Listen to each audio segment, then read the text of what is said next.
আসসালামু আলাইকুম প্রিয় শিক্ষার্থীরা, আশা করি সবাই তোমরা ভালো আছো আর আমিও ভালো আছি। আজকে হচ্ছে আমরা তোমাদেরকে যে বিষয়টা নিয়ে পড়া করব সেটা হচ্ছে তোমাদের ম্যাথ যে সসীম ধারা অধ্যায়টা আছে সেই অধ্যায়টা নিয়ে আমরা ইন ডিটেইলসে জানবো এবং বেসিক থেকে জানবো। আমার সসীম ধারা কিভাবে আমরা ম্যাথগুলো করতে পারি এবং সসীম ধারায় কোন রকমের ম্যাথগুলো আসতে পারে, কোন সূত্রগুলো বেশি ইউজ হয়, সেই সব সূত্র দিয়ে আমাদের ম্যাথগুলো করবো। ঠিক আছে, আচ্ছা আমরা আগে একটু ডিটেইলস লিখে দিই। সসীম ধারা, হ্যাঁ, তাহলে সসীম ধারা ম্যাথ করার সময় আমাদের অবশ্যই মাথায় রাখতে হবে সসীম ধারার ক্ষেত্রে আমরা দুই রকম ধারা কাজ করতে পারি। হ্যাঁ, একটা হচ্ছে সমান্তর ধারা, একটা হচ্ছে গুণোত্তর ধারা। আজকে আমরা হচ্ছে সমান্তর ধারাটা নিয়ে কাজ করব। সমান্তর ধারাটার ক্ষেত্রে কিরকম? সমান্তর ধারা তোমার হচ্ছে যে ধারাটা হচ্ছে তোমার কি করবে, যাবতীয় মনে করো তোমাকে মনে করো সমান্তর ধারা, সমান অন্তর ধারা, সমান্তর ধারা দিয়ে কি বুঝাচ্ছি আমরা? সমান্তর ধারা দিয়ে কি বুঝাই আমরা? কি বুঝাই? সমান অন্তর। কি সমান অন্তর, তাই না? সমান অন্তর মানে কি? অন্তর মানে কি? বিয়োগ। অন্তর মানে বিয়োগ, বা আমরা কি বলি? ব্যবধানও বলি। কি বলি? ব্যবধান। ঠিক আছে, যেমন হচ্ছে মনে করো তোমাকে যদি আমি বলি একের সাথে দুই, দুইয়ের সাথে তিন, তিনের পরে চার, পাঁচ, এভাবে যদি আমি কন্টিনিউ করি, হ্যাঁ, তাহলে দুই রকম আছে ধারা। কিরকম? একটা হচ্ছে সমান্তর ধারা, একটু আগে লিখে দিই, সমান্তর ধারা, আর একটা হচ্ছে গুণোত্তর ধারা। সমান্তর ধারা, গুণোত্তর ধারা। আমরা আজকে পড়বো সমান্তর ধারাটা। ঠিক আছে, তাহলে সমান্তর ধারা আমরা ইন ডিটেলসে জানবো। হ্যাঁ, তাহলে সমান্তর ধারাতে যাওয়ার আগে আমরা কি বলতেছি? সমান্তর ধারা মানে কি বোঝাচ্ছে এখানে? সমান অন্তর। কি অন্তর? সমান অন্তর। তাহলে সমান অন্তর মানে কি?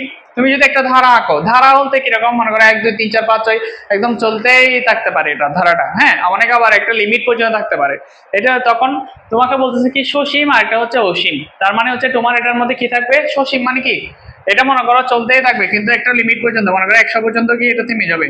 ঠিক আছে, 100 পর্যন্ত গিয়ে, তার মানে এটা হচ্ছে সসীম। যখন এটা কন্টিনিউয়াসলি চলতে থাকবে 2 3 4 5 6 এভাবে যদি কন্টিনিউয়াসলি চলতে থাকে তাহলে সেটা হচ্ছে অসীম। তাহলে এটাকে আমরা বলবো সসীম। কি? সসীম। সসীম একটা হচ্ছে অসীম। তাহলে আমাদের বইয়ে কোনটা আছে?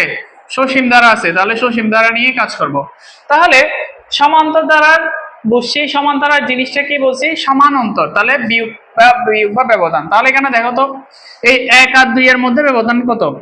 3 আর 2 এর মধ্যে ব্যবধান কত? 4 আর 3 এর মধ্যে ব্যবধান কত? 5 আর 4 এর মধ্যে ব্যবধান কত? সবগুলোর ব্যবধান কত? আমরা কি দেখতে পাচ্ছি? সবগুলো ব্যবধান কত করে? 1 করে ব্যবধান, তাই না? সবগুলো ব্যবধান কত? 1। তার মানে বুঝতে পারছি আমরা সমান্তর ধারা মানে কি? সমান্তর ধারা মানে হচ্ছে সমান অন্তর বা সমান ব্যবধান। ঠিক আছে, সমান ব্যবধান বা সমান বিয়োগ। যেমন হচ্ছে তুমি 2 থেকে যদি 1 বিয়োগ করো তাহলে কি বলা হয়? 1 পাবো। 3 থেকে 2 বিয়োগ করলে 1, 4 থেকে 3 বিয়োগ করলে 1, সবগুলো 1 পাবো। তাহলে আমরা এগুলোকে এক একটা নাম, এগুলোকে আমরা প্রত্যেকটা অঙ্ককে আমরা পদ বলি। কি বলি? পদ। কি বলি? পদ। তাহলে এগুলোকে আমরা কি বলি? পদ। তাহলে এটাকে এই প্রথম মনে করো আমি একটা বললাম, আরেকটা দিচ্ছি, মনে করো 1 3 5 7 9 এরকম করে করে করে বললাম, 21 পর্যন্ত বললাম। হ্যাঁ, 21 পর্যন্ত বললাম। তাহলে একটা ধারা দিলাম। এই ধারাকে, এই প্রথমটাকে আমরা বলি প্রথম পদ। কি বলি? প্রথম পদ। এটাকে বলি দ্বিতীয় পদ। কি পদ? দ্বিতীয় পদ। এটাকে একটু শর্টকাট লিখতেছি, এটাকে বলি তৃতীয় পদ। তাহলে এরপরে যতটা থাকবে সবগুলোকে আমরা এক একটা পদ বলবো। ঠিক আছে, সো আমরা পদ বলছি, সমান্তর ধারা বলছি, এখন পদ বলছি। এইবার আমাদের দুইটা জিনিস লাগবে সমান্তর ধারায়। কি কি রাখবে? একটা হচ্ছে প্রথম পদের কাজ আছে, আর একটা হচ্ছে সাধারণ অন্তর আছে। কি আছে? প্রথম পদ আর হচ্ছে সাধারণ অন্তর। এই ম্যাথগুলো করার জন্য লাগবে আমাদের মেইনলি কি কি? প্রথম পদ। কি পদ? প্রথম পদ। প্রথম পদ মানে হচ্ছে, বুঝছেন, এই পদটা প্রথম পদ। প্রথম পদকে আমরা কি দিয়ে রিপ্রেজেন্ট করি? এ দিয়ে রিপ্রেজেন্ট করি। আর সাধারণ অন্তরকে কি দিয়ে রিপ্রেজেন্ট করি? সাধারণ অন্তর। সাধারণ অন্তরকে আমরা রিপ্রেজেন্ট করি কি দিয়ে বলেন তো দেখি? ডি দিয়ে রিপ্রেজেন্ট করি। কি দিয়ে? ডি দিয়ে, স্মল লেটারে ডি। ঠিক আছে, তাহলে সাধারণ অন্তরটা লিখলাম। তাহলে সাধারণ অন্তরকে দ্বিতীয় পদ থেকে প্রথম পদ বিয়োগ, দ্বিতীয় পদ থেকে প্রথম পদ বাদ দিবেন। দ্বিতীয় পদ থেকে কি করবেন? প্রথম পদ বাদ দিবেন, তাহলে আপনি সাধারণ অন্তর পাই যাবেন। তাহলে অথবা তৃতীয় পদ থেকে যখন দ্বিতীয় পদ বাদ দিবেন, মানে ইমিডিয়েট যেটা আছে তার থেকে বাদ দিলেই হবে। যেমন হচ্ছে চতুর্থ পদ থেকে তৃতীয় পদ, চতুর্থ পদ থেকে তৃতীয় পদ, যে কোনো একটা লিখলে হবে। এমনি এটা লিখলে হয়, একটা লিখলে হয়, ঠিক আছে। তাহলে আমরা বুঝতে পারছি প্রথম পদকে এ দিয়ে রিপ্রেজেন্ট করে এবং সাধারণ অন্তরকে ডি দিয়ে রিপ্রেজেন্ট করে। তাহলে তোমাদেরকে যে বলে পঞ্চমতম পদ বা এনতম পদের মান বের করতে, তাহলে এনতম পদের মান বা এনতম পদ সমান যদি বলে, হ্যাঁ তোমাদেরকে যদি বলে এনতম পদ, তাহলে এনতম পদের মান দেওয়া থাকলে তখন তুমি কিভাবে বের করবা? তাহলে আমাদের এখানে একটা সূত্র মুখস্থ করতে হবে, অবশ্যই একটা সূত্র মুখস্থ করতে হবে। তার মানে সূত্র মুখস্থ করার জন্য আমাদের এই পাশে যে দুইটা লাইন লিখছে এগুলো খুবই ইম্পর্টেন্ট, এগুলো ছাড়া কোনো সূত্র কি করা যাবে না, লেখা যাবে না। কোন সূত্র? এই দুইটা সূত্র বা দুইটা টপিক বা দুইটা পার্ট আমাদের জানতে হবে, ঠিক আছে। প্রথম যে দুইটা পার্ট, কারণ কি এখানে একটা সূত্র আছে, সেটা হচ্ছে কি এনতম পদ সমান আমরা কি জানি, এনতম পদ সমান a plus n minus 1 into D. a plus কি n মাইনাস 1 ইন্টু ডি। তোমাকে ফার্স্টে বলছিলাম, যেমন মনে করো 1 2 3 4 5, আমি বললাম এটা কতদূর nতম পদ পর্যন্ত। তাহলে এখানে লাস্টে কততম পদ সেটা আমি এগুলোর উপর ভরসা করে, মানে কি এইটার উপর কাজ করে আমরা nতম, এটা কত নাম্বার হইতে পারে বা এটার মানটা কত হইতে পারে এটা আমরা এই সূত্র দিয়ে বের করব। কোন সূত্র? এই সূত্রটা দিয়ে বের করব। কোন সূত্র দিয়ে? এই সূত্র দিয়ে। তাহলে এই সূত্র দিয়ে বের করার জন্য আমাকে কি করতে হবে? তাহলে আমাকে এখানে কাজ করতে হবে একটু। কিরকম কাজ?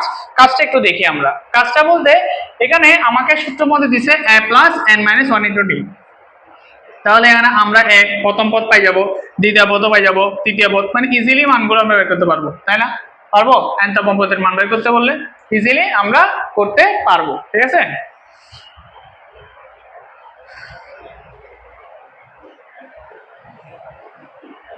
আচ্ছা আসি, এরপর আমরা আরেকটা সূত্র আছে, nতম পদ বলছে না, এরপরে যদি বলে nতম পদের সমষ্টি, কি বলে nতম পদের সমষ্টি, যেমন হচ্ছে এটা মনে করো, এটা হচ্ছে এটা কখন nতম পদের জন্য এই সূত্রটা, ঠিক আছে। আরেকটা সূত্র হচ্ছে মনে করো 1 2 3 4 5 এভাবে দিছে প্লাস n হচ্ছে কি, মানে ইন টোটাল এটা সমান কত যদি জিজ্ঞেস করে, হ্যাঁ বা এখানে আমি দিলাম 100 পর্যন্ত দিলাম, এটার সমষ্টি মানে কি এই পুরোটার সমষ্টি কত আমাকে যদি বলে জিজ্ঞেস করে, তাহলে আমরা কি করব এটা, তাহলে আমরা সূত্র কি এস এন, তো এটাকে এভাবে রিপ্রেজেন্ট করে এস এন দিয়ে লিখতে পারি আমরা n/2, মনে করে এটা 100 আছে, তাহলে 100/2 এরকম করতে হবে। তারপর second bracket twice a plus n minus 1 into d, এটা হচ্ছে সূত্র। তার মানে এটাও তোমাদের কি করতে হবে, এই সসীম ধারার জন্য এটা এই দুইটা সূত্র খুবই ইম্পর্টেন্ট। তাহলে সূত্র কি? সমষ্টি সূত্র। এটা কি সূত্র? সমষ্টি বা যোগফলের সূত্র। সমষ্টি বা যোগফলের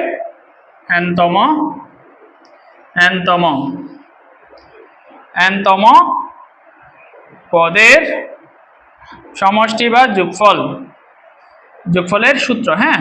তাহলে সূত্র কোনটা? এটা n/2 second bracket twice a plus n minus 1 into D, ঠিক আছে। তাহলে বোঝা গেছে। তাহলে এই সূত্রগুলো, তাহলে তোমাকে যদি বলে কোন একটা কিছু কোয়েশ্চেন দেয়, তাহলে কোয়েশ্চেনগুলো আনসার করার জন্য তোমাদের কি ইউজ করতে হবে, কি ইউজ করার মধ্যে আমি ফার্স্টে বলে দিতে পারবো। এখানে যে আমাদের আমি আরেকটা দিই, ধারা একটা দিই, মনে করো তোমাকে বলছে 2 4 6 8 10, হ্যাঁ এভাবে দিছে, এভাবে দিছে, মনে করো বলতেছে এখানে 100 দিয়ে দিছে 100, তাহলে এটা কততম পদ এটা বের করতে বলছে। যদি বলে এটা কততম পদ, তাহলে তুমি বের করতে পারবে না। তাহলে বের করার জন্য কি করতে হবে? কাজ করতে হবে। কিরকম কাজটা হচ্ছে তোমার আমাকে এটা ধরতে হবে, এটা কত, এটাকে আমরা বলি কি প্রথম পদ। কি পদ? প্রথম পদ। আর এটাকে বলি দ্বিতীয় পদ। প্রথম পদ দ্বিতীয় পদ দুইটা পাইছি, এটাকে বলি তৃতীয় পদ। তাহলে এখান থেকে আমি ফার্স্টে প্রথম পদের এই ফরম্যাটটা বের করবো। তাহলে প্রথম পদকে আমরা এ দিয়ে রিপ্রেজেন্ট করি, এ মানে কত 2, আর সাধারণ অন্তর কত, সাধারণ অন্তর কত আমার এখানে দ্বিতীয় পদ থেকে কি প্রথম পদ বাদ দিব, তাহলে দ্বিতীয় পদের মান কত 4 থেকে 2 বাদ দিবা, তাহলে কত এখানে এইটা আমি এটা নিয়ে কাজ করতেছি এখন, হ্যাঁ। তাহলে 4 থেকে 2 গেলে কত 2, বুঝা গেছে। প্রথম পদ কিভাবে বের করতে হবে, সাধারণ অন্তর কিভাবে বের করতে হবে, বুঝা গেছে এখন। তাহলে আমরা একটা ম্যাথে যাই। হ্যাঁ, তোমাদের বইয়ের একটা ম্যাথে যাব। ম্যাথটা আমরা একটু দেখি। একটা ম্যাথের কোয়েশ্চেনটা একটু লিখতেছি, তোমাদের বইয়ের ম্যাথ। তাহলে আমি একটু এটা ইরেজ করে দিই, মুছে দিই একটু। সূত্র তো মাথায় আছে আশা করি। সূত্রগুলো আমরা এখন কাজে লাগাবো। একটা ম্যাথ আছে, ম্যাথটা আমরা করতেছি বাসা, মানে তোমাদের বইয়ের ম্যাথ। তাহলে বইয়ের ম্যাথে তোমাদের একটা ম্যাথ দিছে, বলতেছে 8 যোগ, বা এখানে লিখে দিচ্ছি কোয়েশ্চেনটা, আমি একটু বের করে লিখি। কোয়েশ্চেনটা দিছে তোমাদের 8 যোগ 11 যোগ 13 যোগ 17 যোগ, তারপর দিছে তোমার ডট ডট ডট, বলছে কি ধারাটির কোন পদ, ধারাটির কোন পদ 392, 300 কি হবে 92 হবে। তোমাকে এটা কি করতে বলছে, এটা মানটা কি করতে হবে, বাহির করতে হবে। তাহলে কিভাবে বের করবা, ধারাটির কোন পদ 392 হবে। তাহলে আমাকে এখানে বলে দিছে কি, আমাকে এটা একটা সময় গিয়ে আমি একটু ডিটেলসে লিখি। যেমন হচ্ছে n 8 plus 11 plus 14 plus 17 plus dot dot dot dot dot 392 সমান 392। তাহলে এটা দিয়ে দিছে আমাকে, এটা লিমিট দিয়ে দিছে না। তাহলে এটাকে আমরা বলতেছি কি প্রথম পদ, কি পদ প্রথম পদ। এটাকে বলতেছি দ্বিতীয় পদ, এটাকে বলতেছি দ্বিতীয় পদ। তাহলে এটাকে কত, আমি ধরে নিচ্ছি এটাকে n তম পদ। কি পদ, n তম পদ। কি তম পদ, n তম পদ। তাহলে n তম পদ হিসেবে ধরে নিচ্ছি আমরা। তাহলে আমার এই পদের পদ কত নম্বর পদ, এটা আমার বের করতে হবে। তাহলে আমরা n তম পদের সূত্র ইউজ করতে হবে। তাহলে n তম পদের সূত্র কোনটা জানি আমরা, n তম পদের সূত্র হচ্ছে কি, n তম পদের সূত্র কি জানি, a plus n minus 1 into D, তাই না, n তম পদের সূত্র। তাহলে আমাদের কি কি দেওয়া আছে, কোয়েশ্চেনে সব দেওয়া আছে। তাহলে কোয়েশ্চেনে n তম পদের মান, আমার পদের মানটা দেওয়া আছে না, n তম পদের মানের সূত্র কোনটা, পদের মান দেওয়া আছে কত, n তম পদের মান সূত্র। তাহলে আমি n তম পদের মান কত দেওয়া আছে দেখো তো, 392। n তম পদের মান, এটা কি মান, মান দেওয়া আছে, পদ না, পদটা বের করতে হবে, মানে nটা বের করতে হবে। তাহলে n তম পদের মানটা বসেছি। এরপরে আমার প্রথম পদ, এই প্রথম পদ কত, এখানে 8টা বসাই দিব। এরপরে n minus 1 into D, D এর মান কত প্রথম পদ। তাহলে ডি এর মানটা আমরা বের করবো কিভাবে, দ্বিতীয় পদ থেকে প্রথম পদ বের। তাহলে সাধারণ অন্তর ডি সমান আমরা কি জানি, দ্বিতীয় পদ থেকে প্রথম পদ বাদ দিবা। তাহলে সাধারণ অন্তর হচ্ছে দ্বিতীয় পদ থেকে প্রথম পদ বাদ দিলে আমরা কি পাবো, তাহলে এখানে পাচ্ছি 11 থেকে 8 যাইলে কত, 11 থেকে 8 যাইলে 3, তাহলে 3 নাম্বারটা করে যাবে। তাহলে এখানে হচ্ছে আমার এখানে ডি এর মান কত 3, বুঝে গেছে। তাহলে আমরা এখন আরেকটু কাজ করব, কিরকম কাজ,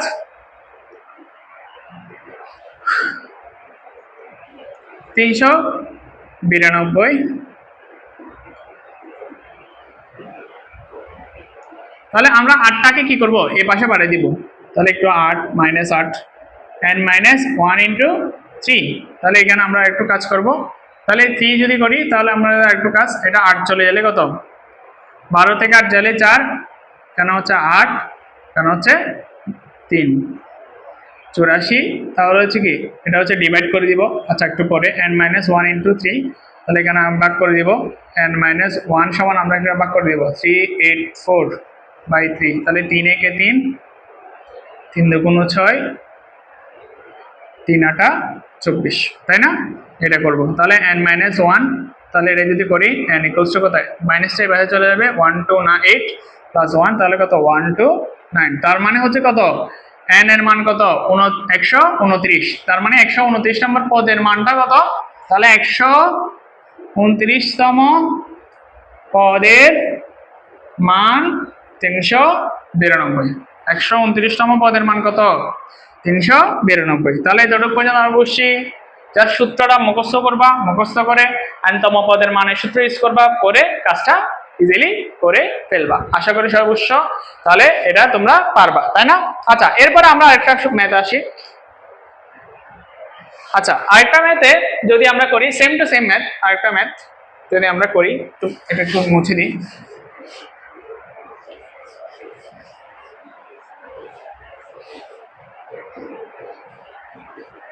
আমরা যদি আরেকটা ম্যাথ করি, তাহলে আরেকটা ম্যাথ যদি করতে চাই বলি, এরপর একটা ম্যাথ আছে, বলছে 4 7 10 13, 4 7 10 13, 4 4 7 10 13। এরপরে বলতেছে আমাকে 301 নাম্বার পদ দ্বারাটির 301 বাটির কোন পদ 301 নাম্বার, এটা আমাকে কোয়েশ্চেন করছে। তাহলে এটা আমি করতে হবে। তাহলে এটা কিভাবে করব? আমাদের কাজ হচ্ছে কি, ফার্স্টে সেম টু সেম আগের মতো কি করতে হবে, ধরে নিতে হবে প্রথম পদ। তাহলে প্রথম পদ কোনটা? এটা। তাহলে প্রথম পদ এটা যদি হয় ইকুয়ালস টু কত? 4। দ্বিতীয় পদ কোনটা? সরি সাধারণ অন্তর কোনটা? ডি সমান কি? তৃতীয় পদ থেকে প্রথম পদ, এটা থেকে এটা বিয়োগ, তাহলে 7 থেকে 4 বিয়োগ দিব, তাহলে কত আসে? 3। তাহলে আমি পাই গেছি আমাকে n তম পদের মান দেওয়া আছে। তাহলে n তম পদের মান দেওয়া আছে কত? n তম পদের মান a plus n minus 1 into d। তাহলে মান দেওয়া থাকলে তখন কি করব আমরা? এর মান কত? এর মানটা আমরা একটু করব। এর মানটা হচ্ছে, এর মানটা আমরা করব। এর মানটা কত এখানে? 4। তারপর হচ্ছে n এর মান জানি না, n এর মান জানি না। তাহলে d এর মানটা কত? 3। আর এখানে 301 মানটা দেওয়া আছে। তাহলে আমরা এটা করব, করে এটা কাজ করব, করে এটা থেকে এটা বাদ দিবা। 1 ইন্টু 3, 301 থেকে দেওয়া যাইলে কত? 297, তাই না?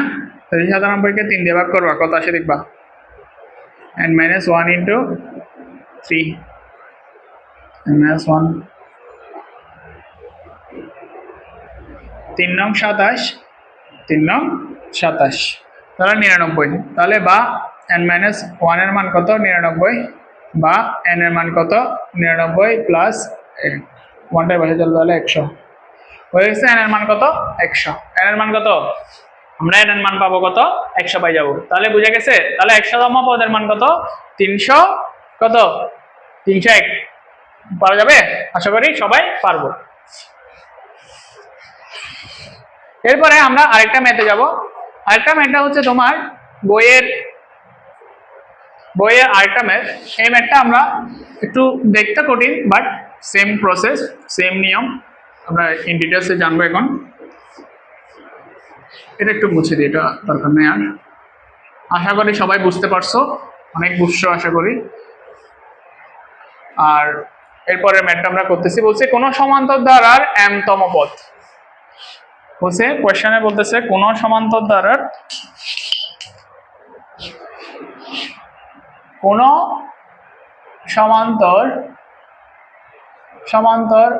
ধারার m-তম পদ n, m-তম পদের মান কত? n, ও n-তম পদ m হলে m প্লাস n-তম পদ কত? m প্লাস n-তম পদ কত? তাহলে আমাকে বলে দিয়েছে m-তম পদ সমান n, n-তম পদ সমান m। তাহলে আমরা এটা একটু ডিটেলসে লিখি। তাহলে আমরা কি লিখতে পারি? m-তম পদ, তাহলে m-তম পদ আমরা n-তম পদের সমান a plus n minus 1 into d এভাবে লিখতাম না? তাহলে এখানে কি m এর জায়গায় n এর জায়গায় কি হবে? m বসে যাবে। এখানে n ছিল, সেখানে n ছিল, এখানে m আছে, সেখানে m হয়ে গেছে। তাহলে এটার মানটা কত দিয়েছে? n। আবার n-তম পদকে আমরা কি বলে দিয়েছে? a plus n minus 1 into d। তাহলে এটার মান কত? m। আমাকে কোশ্চেনে বলে দিয়েছে m এর মান n, m এর মান n, n এর মান m, n এর মান m। পাই গেছি না? ঠিক আছে, দেখো m-তম পদ এখানে m লিখছি, n-তম পদ এখানে n লিখছি।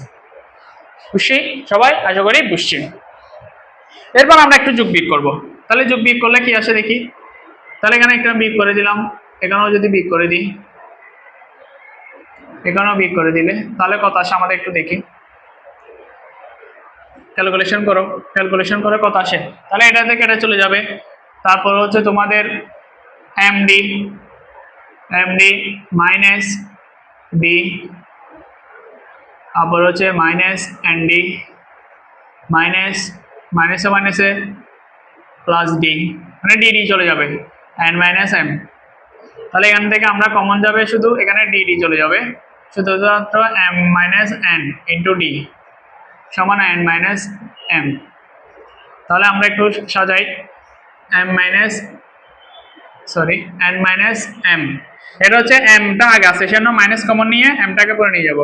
তাহলে মাইনাস কমন নিলে এন মাইনাস এম হয়ে যাবে। এটাকে এই পাশে নিয়ে আসছি, এটাকে এ পাশে, কোনটাকে এটাকে এ পাশে নিয়ে আসে জাস্ট কি করলাম, এখানে দেখো এম ছিল আমি এখানে আগে এন দিচ্ছি, তাহলে মাইনাস কমন নিয়েছি, মাইনাস কমন নিলে দেখো প্লাস এ মাইনাসে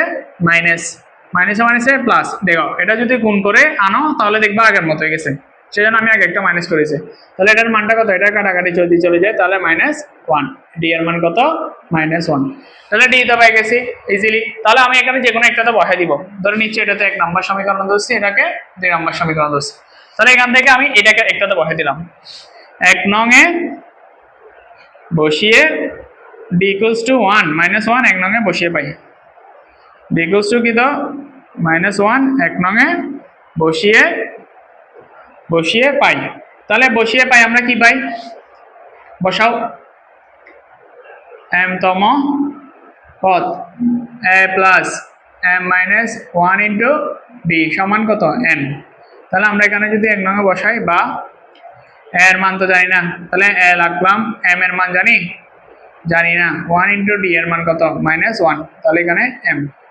তাহলে এখানে আমরা লিখতে পারি a প্লাস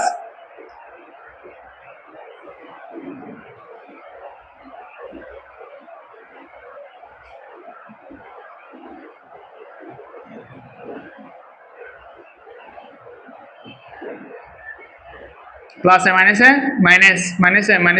প্লাস এম বুঝে গেছে। তাহলে এটা এম, তাহলে এটাকে আমি আলাদা করে রাখি, এ ইকুয়ালস টু কত, এ ইকুয়ালস টু আমরা লিখতে পারি n প্লাস m মাইনাস 1 বা m প্লাস n মাইনাস 1 এটা লিখতে পারো। তাহলে এর মানটা কত, m প্লাস n মাইনাস 1। তাহলে এটা পেয়ে গেছি। আমাকে সূত্র বলছে কি, পায়ের কথা বলছে কি m প্লাস n তম পদের মান।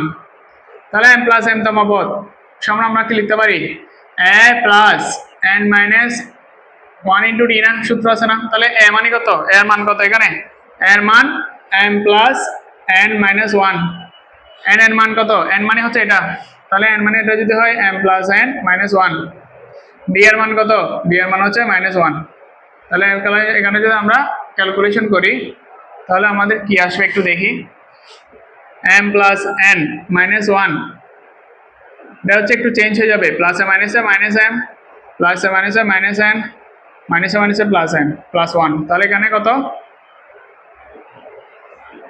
এর মানটা কত আসবে বলো তো দেখি, এর মানটা কাটাকাটি যদি করো তাহলে কাটাকাটি করলে এটার মানটা হচ্ছে কি 0 আসবে। তাহলে আমার m প্লাস n তম পদের মান কত, m প্লাস n তম পদের মান, m প্লাস n তম পদের মান কত 0, বুঝে গেছে, n প্লাস n তম পদের মান 0। তাহলে আজকে কিন্তু আমরা অনেক কিছু জানছি এবং অবশ্যই নেক্সট পার্টে আমরা তোমাদের সমষ্টি সূত্র দিয়ে কিভাবে করব, একসাথে সমষ্টি করে সূত্রগুলি কিভাবে ইউজ করব, এটা নেক্সট ক্লাসে আমরা জানবো। তাহলে আজকের মধ্যে এবং যারা এখনো তোমরা আমাদের যে ফ্রি বেচ আছে বা ফ্রি কোর্স আছে এই কোর্সের মধ্যে এনরোল করো নাই, অবশ্যই তাড়াতাড়ি এনরোল করে নাও।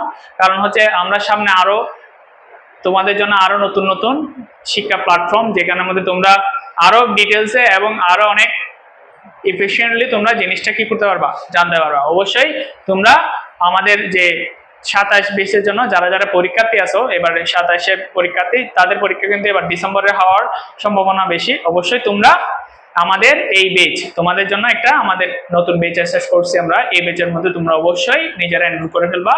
আশা করি আজকে তোমরা সবাই বুঝতে পারছো সসীম ধারার ছোট্ট একটা অংশ, ফার্স্টের দিকে অবশ্যই ইম্পর্টেন্ট একটা অংশ, এই অংশটা আশা করি বুঝতে পেরেছো। তাহলে আজকের মতো এতটুকু, ধন্যবাদ, আসসালামু আলাইকুম।